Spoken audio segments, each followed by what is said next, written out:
Hi everybody, welcome back to Someone Bird Products. Now this episode is called The Worst Start Ever. Now that basically means that the breeding season is not going to plan, and I'll explain why.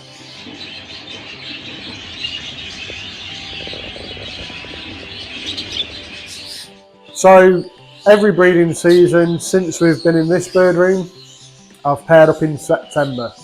Now that was more by luck than judgment, to be honest, to start with. I've heard a lot of people obviously do breed that time of the year and go from there, but we always did the traditional British way, as I'll call it, where we paired up in November. More than anything, that was because the Budgerigar Society World Championship show, the club show as people call it, that was always in the middle of November. So when I started, the aim was that you would show your best birds at the club show, and then the following weekend or within the next couple of weekends you would pair up. If you did pair up at that time of year and the pairs were successful, you should then get the chicks with your New Year's rings on, because of when the rings used to arrive, which was Christmas time. So that was always the done way, and that's something that we did for many years. Unfortunately, not with great success. Pairs did breed, so you would get some youngsters about, you would see some fertility, so the ball was rolling and you would get some excitement to some degree. But unfortunately, it was never amazing, or you never had a great start. It was always slow and steady, and it would eventually pick up, which would usually be like your second round, which was the start of spring. So that's when most people, the second round was better. And actually, I think it was more the season and the time of the year than it was actually to do with being the second round. Anyway, once we moved into this bird room, which was May 2011. So by moving the birds in May, it was a bit of a strange time of the year, to be honest. It was between seasons for a lot of people. It wasn't the show season yet, etc. So we decided to get them settled in and just see how things would go with it being a new bird room. It was a weird time of the year for a lot of reasons, and show season was soon upon us, but wasn't quite there yet. So we moved a lot of the birds in here, put the show birds into the breeding cages, obviously with no nest box on, so they were being used as stock cages, and just got the birds ready for the show season more than anything. And the birds were quite bored, to be honest, because there wasn't really anything to do. The walls are tiled, the floor is tiled, the perch holders are all aluminium, and the frames are aluminium. The perches themselves are wooden dowling, but it's a particular type of wood that's not the easiest for them to chew, so there wasn't much for them to do. They were quite bored, almost quite tired, and just sitting around. But after a few months of being in there, we decided to try liven them up with different things, offer them soft food in the flights, which we didn't normally do, hanging millet sprays up, hanging coconut shells up, trying to get them to be more interactive. And my local club, Trent Valley Budgerigar Society, our main open show is always within August. It's always at the end of August. And I'd caught birds up ready for that especially, and I normally take a bigger team there to support the club. And I noticed that the birds were getting noisier, so listening to them, watching their behaviour, they seemed fitter, and I thought, well, is there something in that? Who knows? Anyway, coming back from the show, the birds were definitely noisier. Certainly noticed the difference in the way they're acting, the behaviour, especially the level of noise. So I said I'm going to pair up. It's as simple as that. We had a few discussions, and he said no, we should stick to the November way. That's what we've always stuck to for the rings. And my decision was, well, why does it matter for the rings? If the birds are good enough, you can still show them regardless of what ring they have on, whether it's the last year's or the current year. So I decided to pair up in September. Now we've got 48 cages in this bird room, which we had, I think it was 33 or 34, something like that in the previous bird room. So we'd upped our number anyway. And I'd got less birds to start with because of cutting down to finish this bird room off. But they went guns blazing. Now, usually, you pair up and you get a mixed bag. Some hens go in, some hens don't. Some hens will lay, some hens don't lay. And coming into here and coming into this environment of new cages, new system, new time of the year, I was surprised at how well we actually did. Now, nearly all the hens went in the nest box. Those hens that did go in the nest box laid. Fertility was through the roof. It was just a shock more than anything. We weren't used to getting these kind of results. So that was really nice to see. And before you know it, you've got 100 chicks knocking about, because within the 48 cages, there's the odd one that will be clear or won't have chicks, but then there's some that have 1 or 2 chicks, and there's some that have 7 or 8. So by juggling them about, we ended up with 100 chicks without even thinking about it, and that was really nice to see and very encouraging. So anyway, that first season went well. We bred more in that period than we did almost breeding all year round in the old system. So I was very pleased to see an improvement more than anything. And I was convinced it was down to the September timing. So that's when I began to follow suit. The following season, condition them up within August, get them ready for September. And naturally they came fitter in September. So that's when I paired up again. Another great season, slight improvement of the previous season. So that's how we've always continued.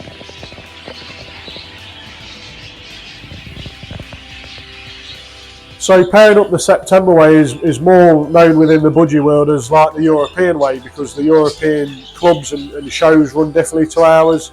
They get their rings on the 1st of October, I believe, or obviously around that date. So by pairing up in September, your first round will have your next year's rings on, which is great.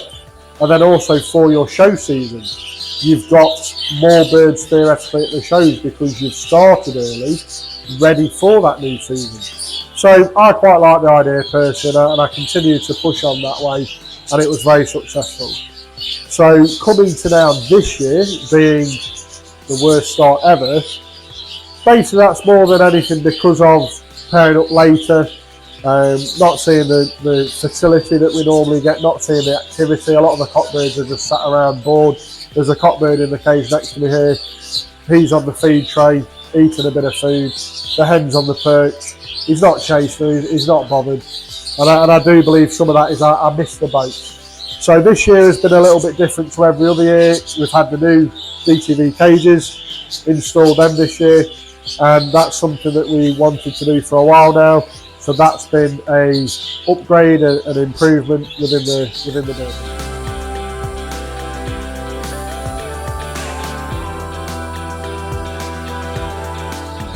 So something else this year which has been absolutely fantastic, to be honest, is that I've been offered the chance to judge abroad. Now, since becoming a judge, it's always been a dream to travel the world, to see new people, see new places, meet new friends, and see how everyone does things, to be honest, like with your setups, feeding regimes, keeping the birds, housing the birds, etc. Then from the showing point of view, seeing how they run the show is the ways that in this country we can improve our system. So judging abroad's always been a dream, and I've had a few opportunities or a few inquiries, if that's the way of putting it, but sometimes it fell on dates where I just can't do, because to do with work, to do with someone bird products. I'm out at the Stafford bird sales, I'm out at the Newark bird sales. I attend budgie shows in this country, showing and judging and then taking products as well. So there's just certain dates, unfortunately, that just don't work for me, which is a real shame, because there are some shows I would love to do, to go and see their setups, go and see the birds, go and see these different countries, how they do things. So a while ago I was approached and offered the chance to judge in America, and it sounds a dream because they're so far away from us as in distance. It's a different layout over there, it's a different way of how they do things, and I thought, no, it's just a dream, it won't happen. But by being asked, I thought, well, the ball's rolling. That's I feel honoured to be asked, and I always thought in the back of my mind, something somewhere will go wrong. I won't end up going. But thankfully, every step went ahead, and got booked in. The flights were then booked, which then made it feel a bit more real, which was quite exciting. Then that we're at that next stage, and eventually, got over there and actually went to judge the show. The show itself was the Grand National, which was held in Texas.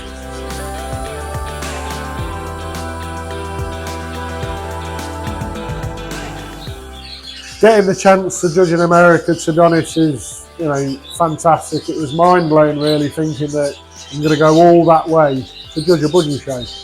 And it's far from that. The thing with judging abroad is the fact that yes, you are judging a budgie show, but you're there to meet new people, to see how they do things, see more birds as well, to be honest, because every country seems to have a level of quality, somebody that might be leading the way in their country. There's different varieties within different countries that are more stronger, or there's more of them about. And that's something that I was really looking forward to going to America with, was to see what I can see, because they seem to like their rare varieties over there, which is fantastic for me personally, because I'm a big rare variety person. And it was really nice to go and see all the different classes they were putting on, the different birds that were on show. So going to the actual show, because of this being in the middle of October, the opportunity was too good of a chance to miss, and it's something like I said I'd always wanted to do. So I said, I've got to do it. I really want to go over. And what do I do about the birds? So the breeding season for us, since coming in this birding is September to about May. Some pairs are finished well before then. Some pairs might leak into June a little bit. Obviously, I don't just get to the end of May and everything's shut off. It does vary, but by the end of May, I would like to see all empty cages, nothing going on, and just be finished with it. So that's the goal. And last season, so the 2024 season, ended a little bit earlier in the whole, compared to normal, for a few various personal reasons, etc. And I thought, no, I'll wait this time by having this amazing opportunity of going abroad. Also, by having the new cages fitted, that was something that they're the priority. Judging abroad's too good an opportunity to miss. I'll wait. So we went to America. The travelling was quite long. I think more than anything that was because of the way we did it. We caught a coach down to the actual airport, which took a lot longer than us driving ourselves. And also because of the times of dropping off, we were there early. But you'd rather be there early than late for flights, obviously. Something funny happened at the airport where I was actually involved in a TikTok video. There were some people from China over, and they're quite popular over there apparently. And they've got a British lad who was playing a part within the video. And apparently I was meant to be his security guard, which was quite funny. They asked my dad first. I was actually in the loo when we got to the airport, and then as soon as I came out, they grabbed me. Oh, you can be his bodyguard and we'll tell you what to do. They didn't really tell me anything. It was just follow him and whatever. And eventually I saw the video posted online, and I don't really get the idea, but it was funny. It started the journey off nice once we got to the airport. We got through everything nice and easy through security, dropped the bags off, etc. Went a lot smoother than I imagined. I haven't flown for a few years, so it was a lot smoother than I was hoping, which was great. The flight itself was about 10.5 hours. We then got to the airport in Texas, and we were met by Stephen Higgins, who's one of the guys that's heavily involved in the Texas club over there, and he's part of the BAA who I was judging the show for. And that's something that was really nice that Stephen picked us up. Stephen took us to the actual venue, which was held in a hotel. So they were hiring a hall in the hotel, and then obviously lots of people were hiring rooms for the weekend because of the distance that they was travelled. And that was, to be honest, breathtaking to see and to hear how far people had travelled and how much commitment these guys had given to this show. Over here, we struggle to get people to travel 2 hours, 3 hours, 4 hours to the show. We're very fortunate, I suppose, that we have lots of shows within certain areas. And for me and a lot of the local guys around here especially, we are bang in the middle of the country. We are very fortunate that within an hour to 2 hours we can do a lot of shows. Over there, within an hour to 2 hours, they're still in the same state and they've not travelled far at all. So to hear some of the people travelling 6 hours, 12 hours, 18 hours, etc. Some people had travelled over a few day period because of obviously needing to sleep, etc. Mind blowing, really. It was great to see.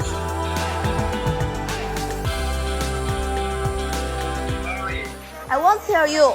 Why? Please. Why are you so still I'm outside right now. Where are you? Don't tell me. If I tell you, can you appear right now? Actually, I'm in Dubai. I'm in airplane right now. How about you? No. Tanner. Will you still love me when I'm no longer young and beautiful? Will you still love me? Bet you will. So the weekend itself actually was like a 3-day weekend for most of them. Some people did arrive on the Thursday, which was the day we arrived. And like I say, when we got to the hotel, we were greeted by a few people that had already arrived and that were attending the weekend. And I thought we'd be able to get some sleep. We'd travelled a long way and very tired and didn't manage to sleep much on the plane. But they were all up for going out for a meal and they wanted to treat us and spend some time with us on that very first moment of meeting us. So we were kindly taken to a Italian restaurant across the road, which, to be honest, the food was fantastic. And they gave us some bread, which I didn't, it was more of a courteous thing. And the bread was the best bread I've ever tasted in my life. It was absolutely amazing. And I decided to have a pasta dish, really tasty, really nice. And it gave us a full belly, I suppose, for the night ahead. And then after the meal, we went back to the hotel and got our heads down and ready for the following day. The Friday itself, more people arrived, and there was 2 meetings that they were having that day. One was a judges panel meeting for the judges of the BAA, and then another one in the afternoon for like a board meeting, as they classed it as. So the people involved within the club, they can all get to know all the things that are going on, and I suppose it's one of the only times they get to meet up with everyone living so far apart. So I actually attended both of these. I asked if I could, and they said, yeah, of course you can. If that's what you want to do, and I did. I even gave my opinion on a few things as a British budget guard breeder, because we do things a lot differently to how they do it, and I suppose some of that is because of the way we've got things set out, and also with the clubs, and we're all so close together. Some of these guys, like I say, they've travelled so far just to get to this one show. It's pure and utter commitment, which is great. The Friday evening, I gave a presentation on genetics, colours, colour ID, etc. And that went down really well. Had a lot of nice feedback, had loads of questions during the talk. So that was enjoyable. We got our head down again quite early, I suppose, Friday evening. And then Saturday was the show. And Saturday morning, they said, look, people will be booking their birds and even preparing them on the day, which, that's great, that's fine. They said, we'll come and get you from the hotel room when you're ready. So we did go down for breakfast, but then straight after breakfast, back up the room, out the way, keep away from the show hall. And we then had a knock on the door, and it was an old friend from England who now actually lives in Texas, and he'd travelled a bit of a way to get to the show just to come and say hello. He doesn't keep birds anymore, so that was really nice. Good to have a bit of a catch up and see a familiar face. And then another knock on the door. We're ready for you. Come down to the show. So something that was quite interesting was that they started with the pairs class. Now the pairs class over here, it's a cock and a hen of the same exact variety, same exact colour as well. So there can't just be 2 dominant pieds. It has to be 2 dominant pied sky blues, not a sky and a cobalt, etc. But something that I found interesting for them is they do a cock and a hen of the same variety. But after I judged that, these birds were then allowed to be judged separately in the single classes of their represented colour, which was quite good, to be honest, because you've got 2 chances then. Instead of like over here, the way we have it, if you want to win the pairs class, you're going to put 2 decent birds in. And that's the end of the show for them. If they were to come second or third or whatever position they come within the pairs class, they don't actually win. That's the end of the show for them. Whereas over there, they could come 10th, or whatever within the pairs class. But then when it comes to as an individual, it might be the best of its colour. So that was quite good to see, and that was something different that they do to here. They then have I think I'm going to say this right, a rare division. So they have a lineup of lots of different rares and specialist varieties lined up individually, whereas over here some varieties are clubbed together to create any other colour or to create the rare class, in particular. So they gave them the chance to be shown individually, which was nice. Certain birds, again, if they were within another class, probably would get beat, so it was nice that they got their own class to compete in. And then I got onto the more normal types, and as I'm going, it's all about giving a top 10 in show. So they have from 1st to 10th, they could all be light greens, they could all be sky blues. I decide on what the best 10 are, and that was something that I was then consistently judging throughout the period, trying to find a bird to go back into the top 10. Can it make the top 10? Is it good enough for the top 10? And that was something nice. So once I'd finished all of the main judging, it was then down to that last few decisions of the final 10. And something that I said, because they asked for a bit of running commentary at times, something I said at some point was, whoever's got a bird in this top 10 really needs to give them give themselves a pat on the back. The top 10 were all quality birds. It was quite hard, to be honest, which is good for a judge.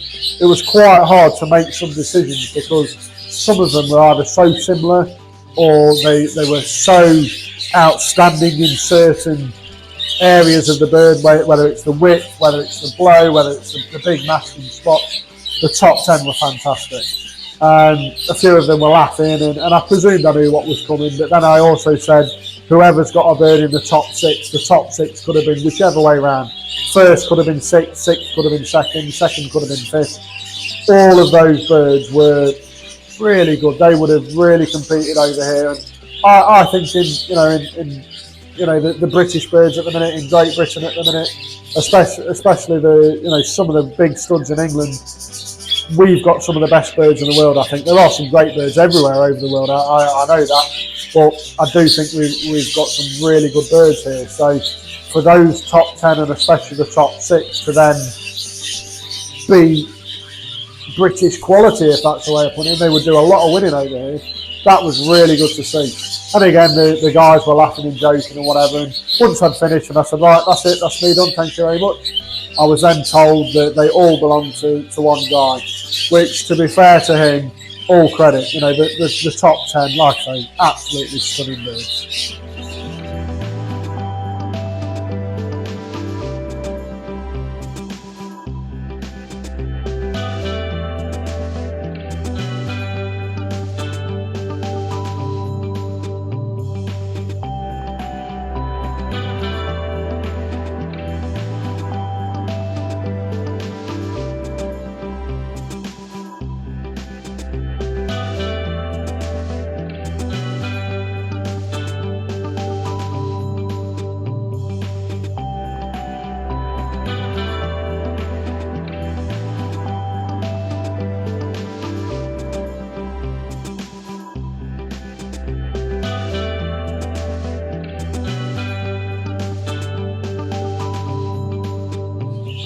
So after judging, we basically had a few photos taken. I took some photos of the winning birds because I really needed to capture what I'd seen. That they were good, which was really, really nice to see. And we all had a bit of a chat, and a few people asking their opinions on birds that either had won or maybe didn't win the classes, or even down to what colour certain birds were or what to pair them with to try and get the most out of them. So that was quite nice, and then it was a bit of a rush almost. Maybe I took too long to judge. I don't know what it was, but it then was a little bit of a rush that, right, everyone's got to go up to the rooms, get ready. We're going to have some food shortly, and we'll do a bit of there was a raffle, there was an auction, and a bit of a presentation to be done. So off we went and I had a shower and got dressed, etc. Come back down, and they've got some amazing food out for us. You go and help yourself basically to whatever you want, and the food was really, really tasty, really, really nice. And it then became the point where people were saying, right, it's time to raise some money. They did the raffle, they did an auction. One of the guys, real nice guy, a bit of a comedian, to be fair to him, he really drilled up some money, and he was doing it online as well as in person, the people that were at the actual show. And the birds went for quite high prices, which was really good to see for the club's benefit, but it opened my eyes as to Again, maybe over there that they can't get birds as easy as we can over here because we're all so close and there's so many of us. They're also spread apart, and there is a difference in quality over there from the lower birds up to the higher birds. So maybe it is harder to just physically get the birds. It was pleasing though. They raised a high amount, and the raffle did well as well apparently, which I believe most of the prizes were donated by one of their sponsors, who is a bit like me from what it sounds, you know, selling seed and different things. He'd bought loads of different things that were budgie related, and it was quite nice to see that we'd won a few bits to bring home with us, which were really nice. And some of those were personalised for that show. They said Grand National 2024, so that was nice. Then it was on to the presentation, and people won some awards from the year prior. So I can't remember what they were now, but something like highest place champion and most points for this or whatever. And then they also gave me a really nice slate award for judging the show, which was really nice, and I'll keep that and treasure that for a long time. All this memorabilia and different things, it's memories at the end of the day, and that was another part that by having something like that means a lot to me. I'm very, very grateful for everything that they did for me and everything that I came home with. And then the following day, we actually tidied up the show hall a bit because everyone kind of left on the Sunday. They all, you know, they've got a long way to get home at the end of the day, so most people are travelling Sunday. We then went over to the guy who was looking after us, Stephen Higgins, went to his house, dropped our stuff off, and then we met up with Joshua and Chad, who were another two of the guys. Joshua was the guy that invited me and my original contact, and, you know, became a good friend.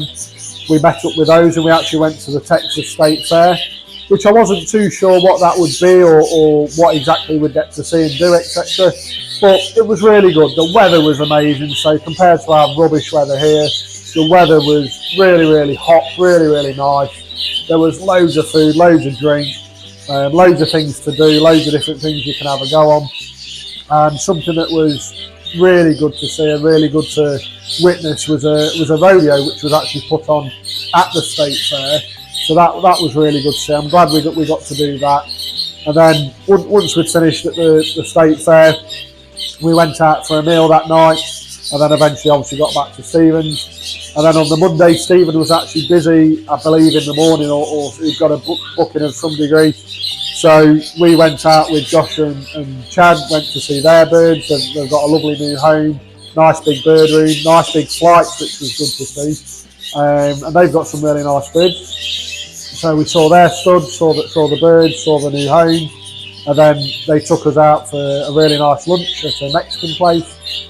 And then in the afternoon we went to see somewhere that if anyone ever goes to Texas, I would highly recommend you go and see the World Aquarium. It was amazing. Whoever's designed the place really put some thought into that, the way it looks, the way you walk around the place, all the different animals. And to be fair, I'm not sure where the name aquarium comes from. I saw more birds, to be honest, than fish. There was a lot of fish, but there were so many different species of birds, which was lovely to see, being a bird person myself. So that was really good. Really, you know, highly recommend that to anyone. So then Tuesday, we went out to the Fort Worth stockyards with Stephen. Had a good time there.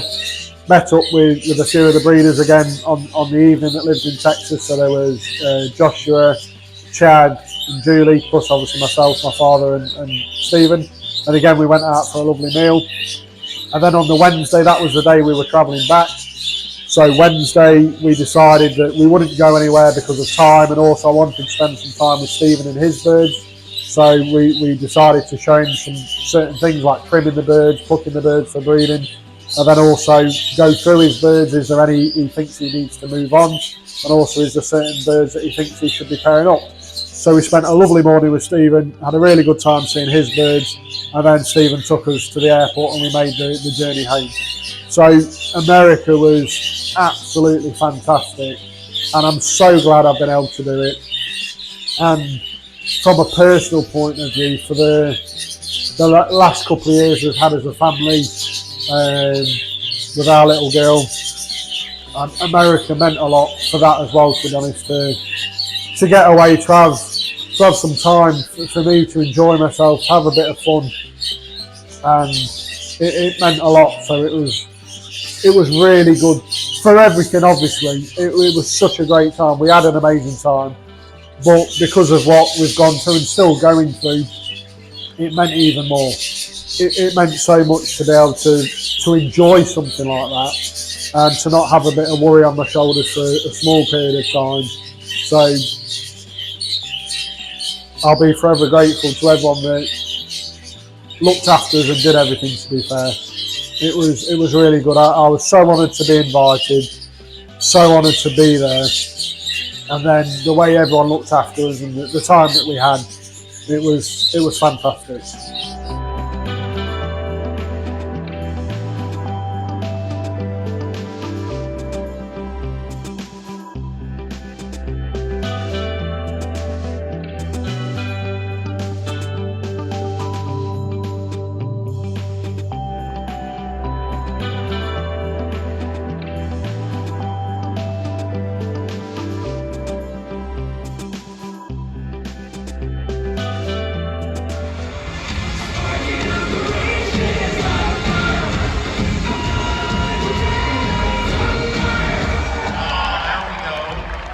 Ladies and gentlemen, right now, I want to introduce you to a man you're at.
So after such an amazing time, in the States, it was a really good time away, and coming home to see the birds was really good because I think it can do you well to not look at them every day. When you're coming in every day, you're feeding, you're doing the waters, you're checking the nest boxes. More than anything, you're checking that everyone's still alive, everyone's still okay, everyone's fit and active. You're not looking at quality, you're not really looking at have they changed, have they matured, because you're seeing them on a daily basis. So being away for a weekend, being away for a week, when you've been on a holiday or a break, whatever it might be, I think can do you good. Come back, see your birds, see them in a new light, assess them, see if anything's changed, any of the late breds or the young ones, how they've matured. And that's something that was nice to see, that the birds were as good as I remembered, and things had come on, even within that week. So that was a nice part of being back. But because then we were late compared to the September pair, and it was when do I pair up from when we're home. So we got home, late October, and do I pair up straight away? Do I wait till November? Do I wait till the end of November? Do it the old traditional British way? What do I do? And I was getting a bit, I don't know how to explain it. I was getting a bit fed up with the fact that I'd missed the boat. I knew I'd missed it. You could tell with the noise, you could tell with the behaviour of the birds, and I thought, no, I'll wait till spring. But if I was to have waited till spring, the birds would be another 6 months older before pairing up again, and some of the adults are already of an age because they're an adult, obviously. And the young birds, you've then had another period of time where they've not even seen a breeding cage, not even attempted to breed. So I thought, no, I've got to go for it. I've got to pair up. But I still waited a couple of weeks after getting home from America because I'd almost lost my mojo a little bit. Like I say, I was a bit annoyed at myself that I hadn't paired up in September. So I started to pair up. I paired them up in blocks of 8 cages. A day later, another 8. A day later, another 8. And then I stopped. Again, I was probably being a bit mardy and a bit fed up that I don't think these are going to work. Why am I bothering? But I thought, no, fill every cage, go for it, hope for the best. I've got nothing to lose at the end of the day, because if I wait another 5-6 months, when the spring comes, when the next period of time when they naturally come to their peak, how many birds have I missed? How many chicks? How many opportunities have I missed? So I thought, right, I'll go for it. And I paired every cage, all 48 pairs up with exhibition birds, no colour budgerigars, but none of the miniatures. Obviously some of the 48 are the rares. There's anthracites, there's one pair of German fallows, and there's a couple of English fallows, and things like that. But on the whole, it was exhibition birds, paired for quality, paired for bloodline, paired for the type that I'm looking for. But I wasn't expecting much, and that's exactly what happened. Some pairs went in the box. The ones that went in the box, to be fair, did lay. I think there was one hen that went in the box and never laid at all. There was one hen that laid and only laid one egg, but I do believe that's because she's a big hen. She's a bit on the borderline of being a little bit excessive for a hen. So I put that down to her physical size. So there is a bit of productivity going about. There are some chicks, I think, as of today, I've just run number 30. So there's 30 chicks plus some little pinkies and a few more fertile eggs to hatch that are about. But compared to what I was saying earlier about having 100 before we even thought about it, 100 chicks knocking about, which is a great number and a great position to be in, this is massively down. So say 30 as I've run today compared to 100, that's 30%. That's quite rubbish. I'm not happy about that. Personally, I like to get results for the hours that I put in, for how much it costs me to feed them. I don't do it for any other reason than to breed nice birds for myself. But you expect and you really hope and believe that you are going to get some good numbers, and you get big clutches of chicks. Don't get me wrong, we've got some nests that are big nests, and we've got some nests that are small nests out of the 30 plus the few pinkies and fertile eggs. But compared to normal, this isn't what we get. And since we've been in this bird room, every season has been absolutely fantastic. So this is not the norm. It's not what I was hoping for. It's not what I was expecting. I suppose I kind of did expect it with pairing up late, but before pairing up, it's not what you plan. So it's happened now, and we're in this cycle of now that the birds are either breeding or I've put birds back. The plan now is to go back to my theory of pairing up in September, but not in September. So what I mean by that is we've got 2 large flights, and with the 2 large flights, usually around the start of August, I would actually split them, so cocks in one, hens in another, to try and break any of the bonds that you personally don't want, or bonds that might not be correct variety-wise. They might be not the correct, family-wise, as in father and daughter, brother and sister, mother and son, that kind of thing. So by splitting them, you will stop some of that. I think it also makes them a little bit eager for it, because they can't get to the opposite sex. They can't do some natural pairs. They can't do some natural mating. It makes them a bit eager for it. The other thing usually is the birds would be built up. So again, by pairing up in September at the start of August, the birds are built up from a basic diet up to a more enriched diet. And one of the items is a product called Notorious. And the Notorious can go into drinking water or soft food, depending on how you want to give it. Some of my customers at work, they are giving it both ways at the same time. If that's how you want to do it, I believe you should do one or the other personally. But by building them up, it's vitamin E enriched. That does make them a little bit horny, shall we say. So that's something, again, by doing that a month period beforehand, you are in the building up process. And then also pairing them up when they are, on the whole, not all of them, not every bird's going to come into condition on the same day. Not every bird's going to be in condition at certain times. But on the whole, these birds come at their peak of condition around September. And then the next period, you'll see the birds that aren't paired up, or even the birds that are paired up. Their behaviour, their noise levels, you'll see it around end of Feb, early March. So September and March are those key periods, I think, for breeding.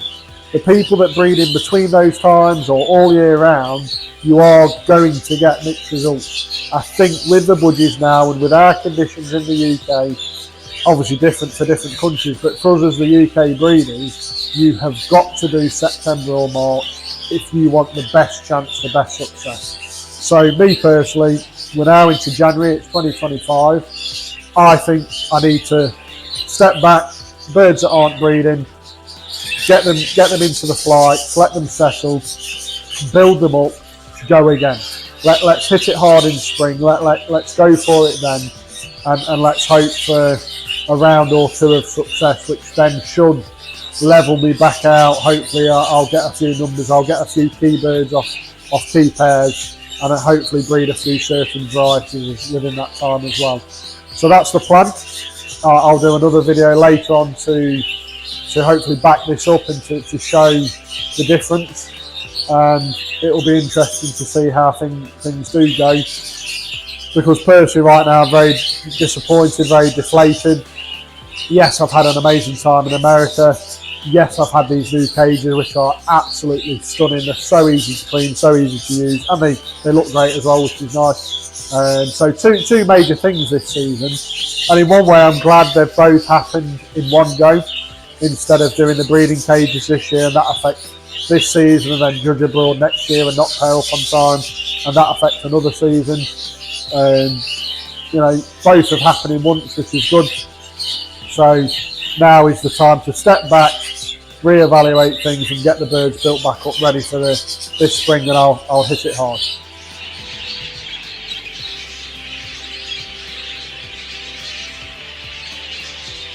So that's the end of this episode, explaining that it's the worst start ever, and that sounds really negative and really bad. Don't get me wrong, there's things happening, which is nice to see. There's a few chicks, there's a few eggs. You know, that's the goal. When you put a pair in a cage, you don't put them in there and feed them to achieve nothing.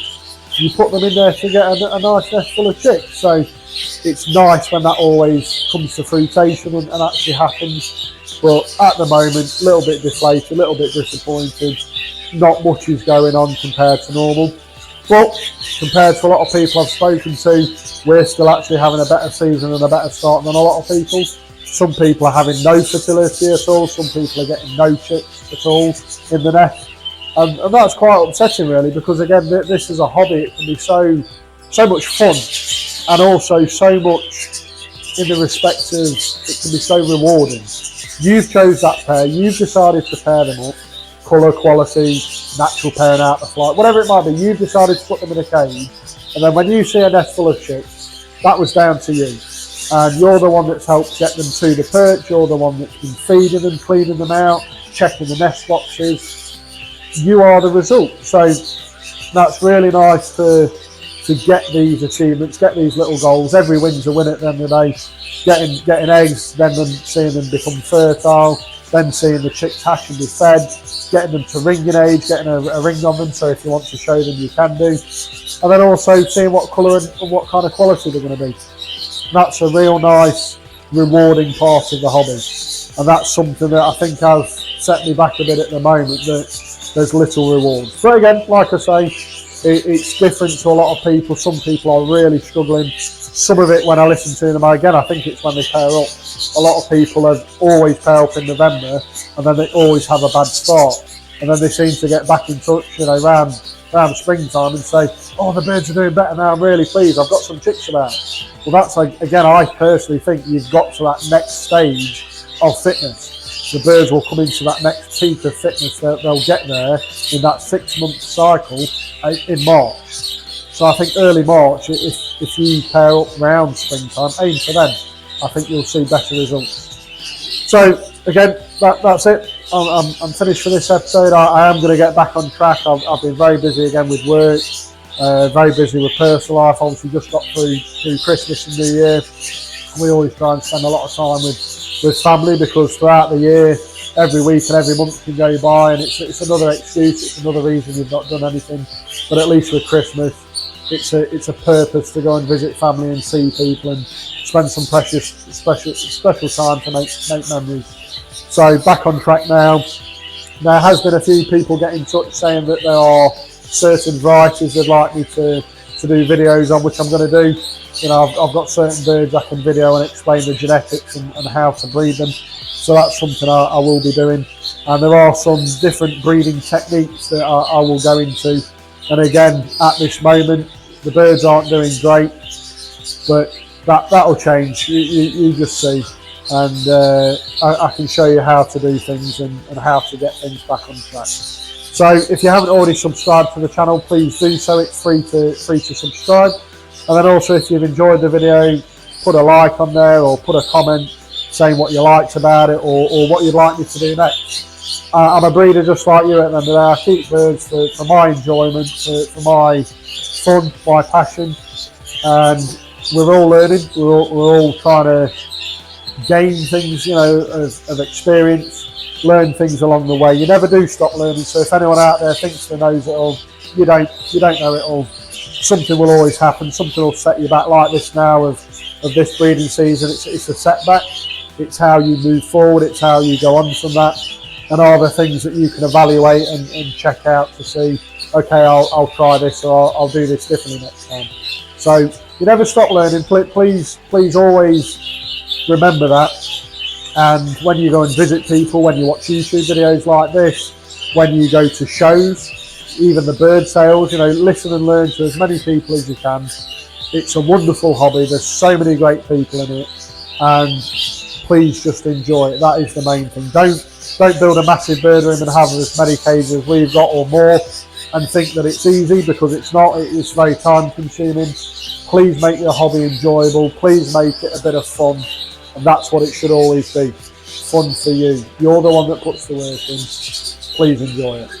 I'll see you next time, and we'll have another video very soon. Thanks a lot. Cheers.